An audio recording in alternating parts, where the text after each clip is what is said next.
Good evening. My guest this evening is Ellen Goodman, and she's a widely known columnist. She's a Pulitzer Prize winner.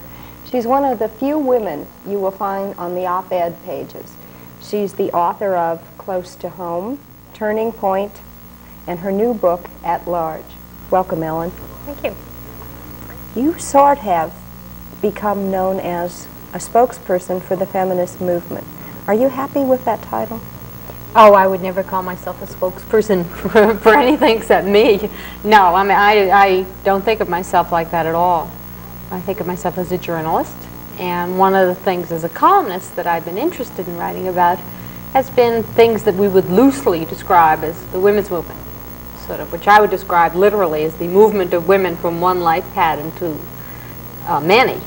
And I've been interested in chronicling social change, and this has been the biggest social change of my own adulthood. How would you describe a feminist? Well, I wouldn't describe her as a bra-burning, you know, Gee, I'd have been disappointed if you did. I don't know. I think I would describe myself, I would say that I am a feminist. And I would describe that fairly comfortably as someone who, if I can put it in the most simplistic ways, you know, believed that women had the right to, or they should, develop themselves freely, should be allowed in every sphere, you know, a whole host of things that sound almost peculiarly simplistic to us. I noticed in reading your book, Close to Home, that according to my definition of a feminist, which would include equality for both sexes, and equality to be a parent, to be a loving parent, to have all kinds of opportunities, that you had many essays about the role of the father and the new father who is emerging during this period of feminism. Yeah, I don't know that I would describe him as a new father. I think that there have been, in the course of our history, certainly in the course of my personal history and so forth, men have cared about their children. But society has made it difficult for them to spend the time and the energy, for them to place it as important in their lives as their careers were. The degree to which you sort of ignore your family is the degree to which you're more likely to become successful in the structure. Workaholism was praised instead of condemned, and all of these American ethic kind of things. And I think that we're trying to make some adjustments in this. Not adjustments in whether we love, because we've all loved our children, but adjustments in how we spend our time, how we spend our energy, and our priorities. And we're adjusting our values a little bit. The essay that I was speaking of is about the father who gets a divorce and finds out that once he gets the divorce, he really gets to know his children, even though he's not living physically with them nearly as much as he used to. That is one of the American tragedies, in a sense, that there are a lot of families in which fathers only directly relate to their children in terms of time, in terms of really caretaking, after there's been a separation. It's a terrible thing. It's a very sad commentary, yet I think a lot of us have seen that happen time and again. The father who would never change a diaper is suddenly either weekend full-time parent or every other week full-time parent, and builds a different kind of relationship and a different kind of feeling, because feelings are also built in that kind of process. Let's skip ahead a generation. Let's say that we had a whole generation of fathers who were into the care of their children as much as the mothers, and we had seen this for one generation of children. How do you think our world would be different? I don't know about the world, but I can say a little bit about how I think marriages would be different. That men who were so isolated from their own fathers and would learn how to, would not be threatened by love in the same sense that a lot of men have seen development as growing away, like their fathers, that in order to be a man you had to be separate. You had to be disconnected, independent, less caring, less entangled, and emotionally distant. And I think that if one generation can get past that and sons can see their fathers and have closer relationships with their fathers than fathers were able to do with their fathers, it would produce quite a different generation of marriages. It would stop, you know how many marriages that we all know where women said, I talk to him and he doesn't listen, or he doesn't seem to be able to have the same emotional content, or he doesn't understand things the way that I do. I suspect that that comes to a large degree from emotionally absent fathers. Do you think that things would be any different concerning our quickness to go to war if we had this whole generation of mother and father cared for our children? My feeling is that if some of the values that we have described as women's values were really society's values and not just the ones that we mouth, we would be very cautious about sending men to war as long, you know, it's always been all right to send men to war as long as you kept women at home. And I think that would be changed to a certain extent. I don't know, but it'd be nice to be able to find out, wouldn't it? We'll be back in a moment.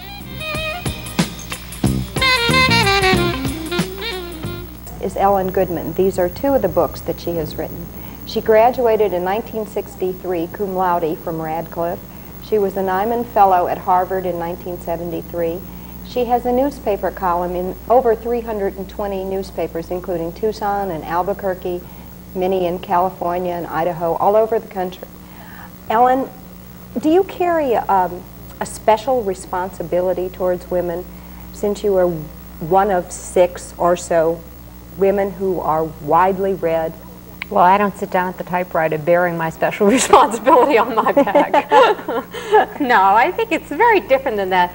Part of who I am, part of what I'm interested in saying is being a woman in this society at this time, where the sort of major social change of my adulthood has been the women's movement. And anybody who wasn't interested in chronicling that, because it's so vast and powerful, probably wouldn't be a good journalist. So I would look at it much more from the point of view of that's what I'm interested in. I'm interested in social change. I'm interested in how people respond to the major social changes of their lifetime. And I have a particular interest in this one since I am also a part of it as a 41-year-old woman in this culture.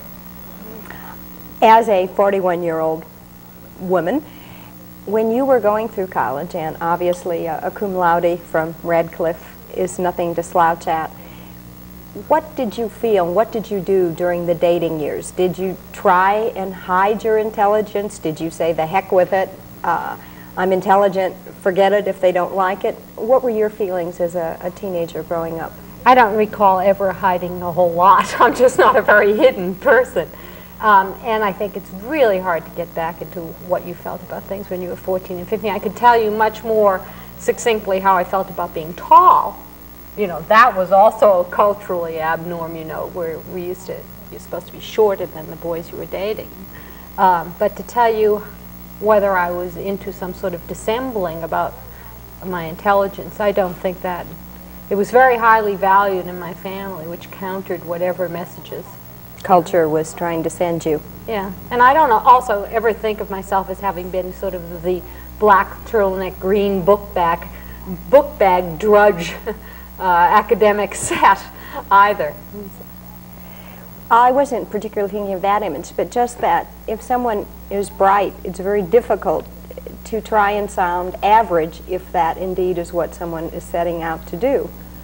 Especially when I was reading one of your essays about voting, some of your life experiences and some of your intellectual experiences would not exactly make for great conversation on a date with an average teenage boy. But I wrote those when I was in my late 30s, not when I was 14.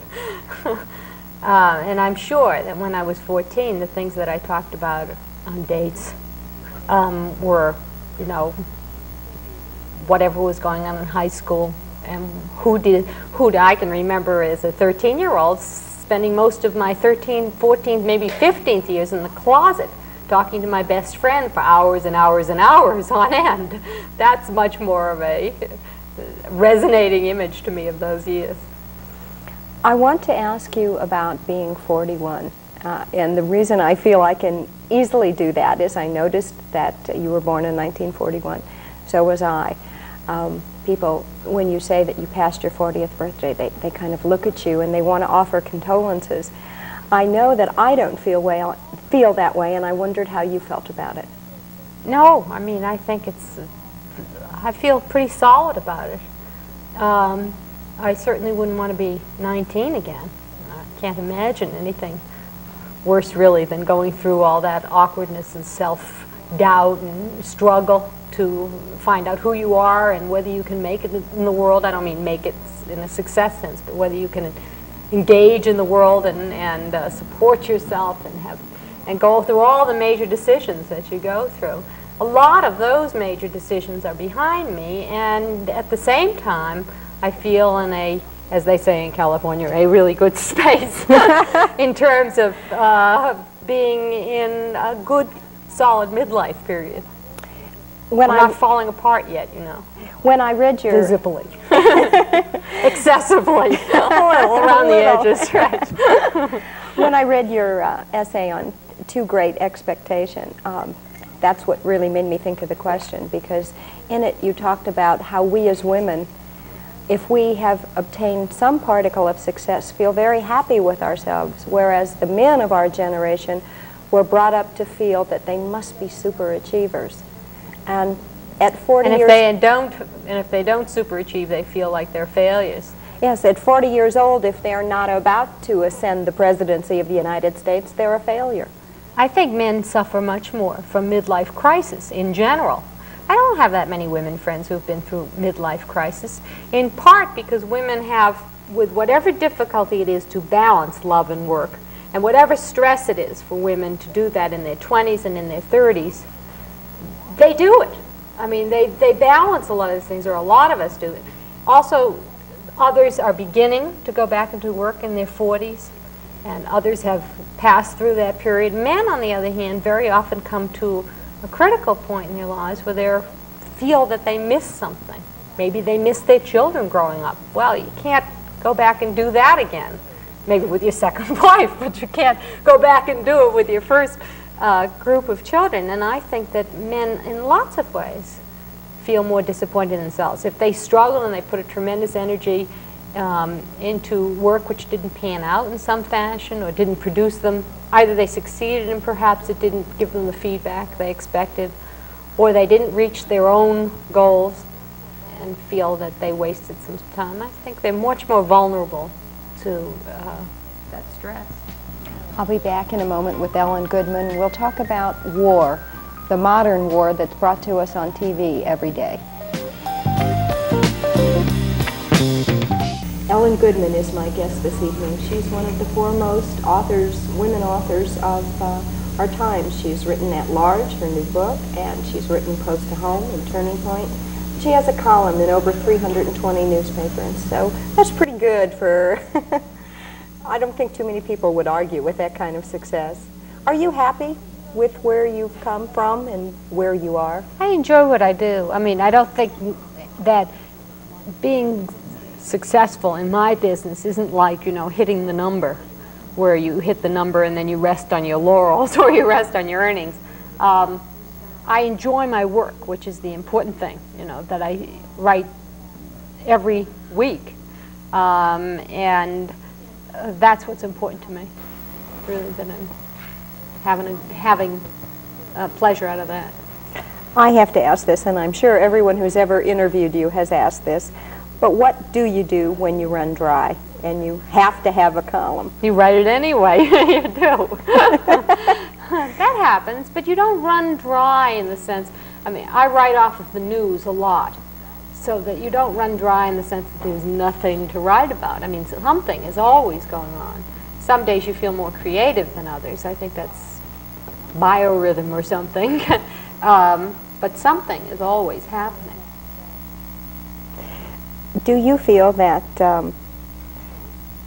that you have achieved success in spite of being a woman, or do you think that by the time your writing career came along, that being a woman didn't matter?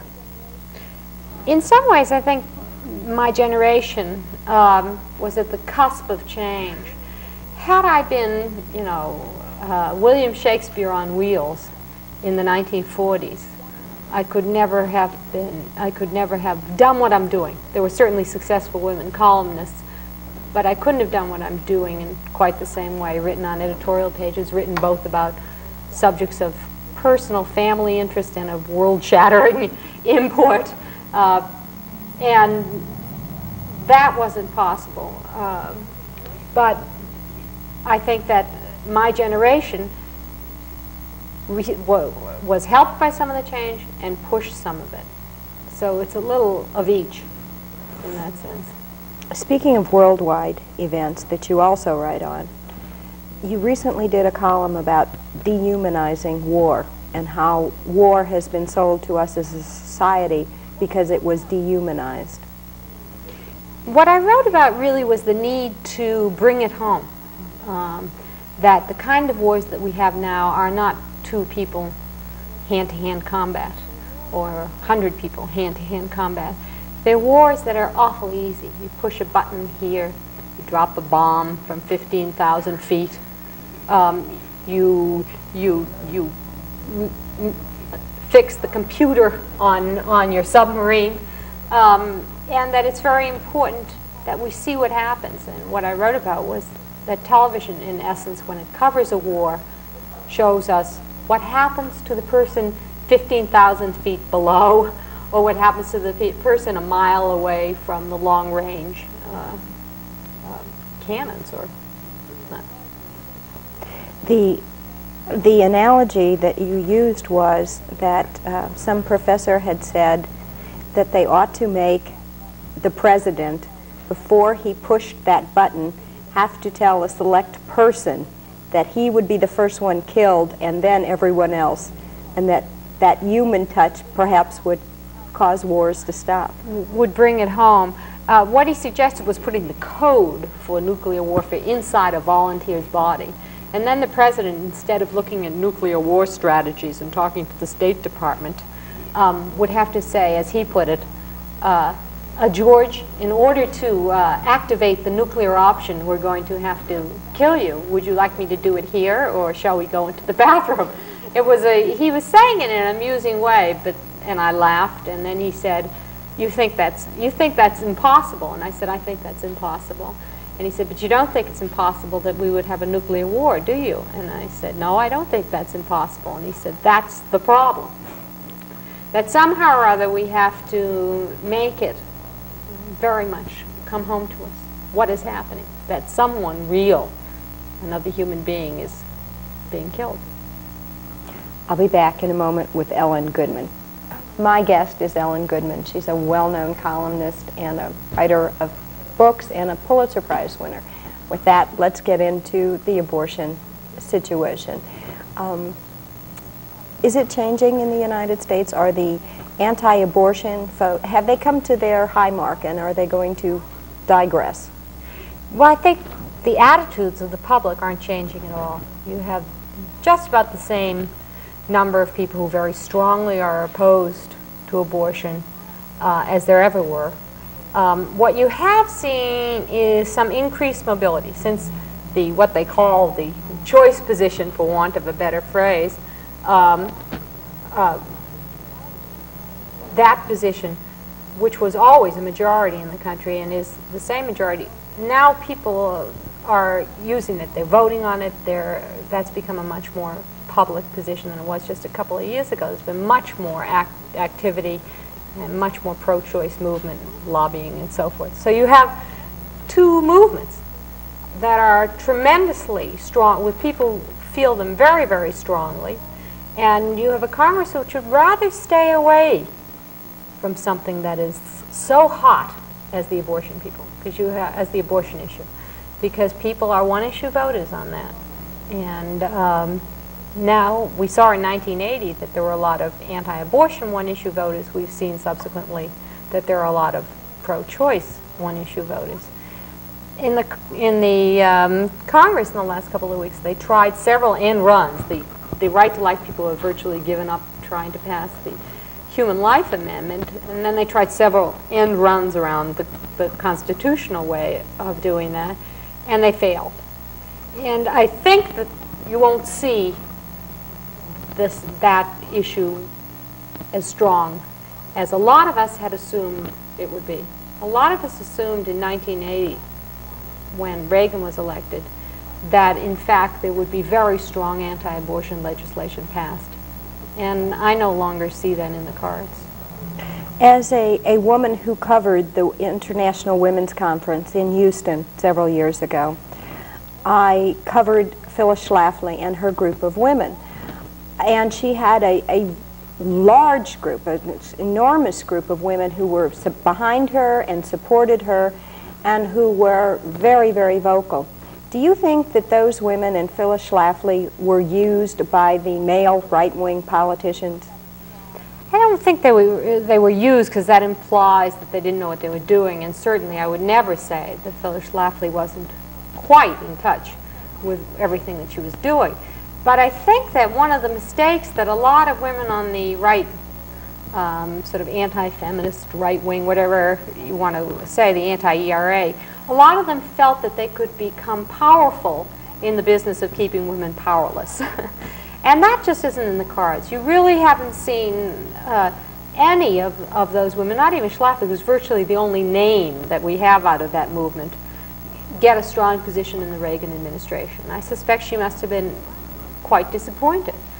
And none of those women have. You've also seen, for example, the pro-choice movement, which was originally a women's movement, the anti-abortion movement, which was also originally a women's movement in the sense that it was very much run by women. That movement was largely taken over by some male politicians who wanted to ride on it. And you don't see the same, women are not in charge of it the way they once were. The notion that you could ride to the top by keeping women at the bottom just was a bizarre one to begin with and has been a clear failure. On the converse of that has the pro-choice movement, which was originally a women's feminist issue. Has that now become an equal issue between the sexes? I think that on the whole abortion question, in terms of the troops, not necessarily the leaders, women just feel much more intensely about it, pro and con, pro-choice, pro-abortion, con, you know, all the language that is used, because obviously they are the ones who get pregnant, and the whole relationship to pregnancy, the relationship to bearing children is a much more gut emotional issue for them. How do you see that the future will be different for our daughters and for our sons? I'm a little better on daughters, since I have one of those, okay, than I am on sons, although I think that one of the things that's really changed is when I was a young girl, I assumed that I would grow up and be a homemaker. The young girls now assume that when they grow up, they're going to have work. They're going to have to be able to support themselves, and they are very conscious of the fact that the average woman in this country spends most of her life working. And I think that has just plain changed. Well, that leads to another question, but we're out of time. But just a slight question would be, can our society handle all of these women who expect to work in the next generation? There is plenty that needs to be done. The question of the redistribution of employment is a serious economic question, but in terms of you and I sitting here and saying, does the society need all of these workers in and out of the home? We have tremendous need. We have tremendous need for caretaking and a tremendous need for all kinds of things to be done in a society. I thank you so much for joining me this evening. My guest has been Ellen Goodman.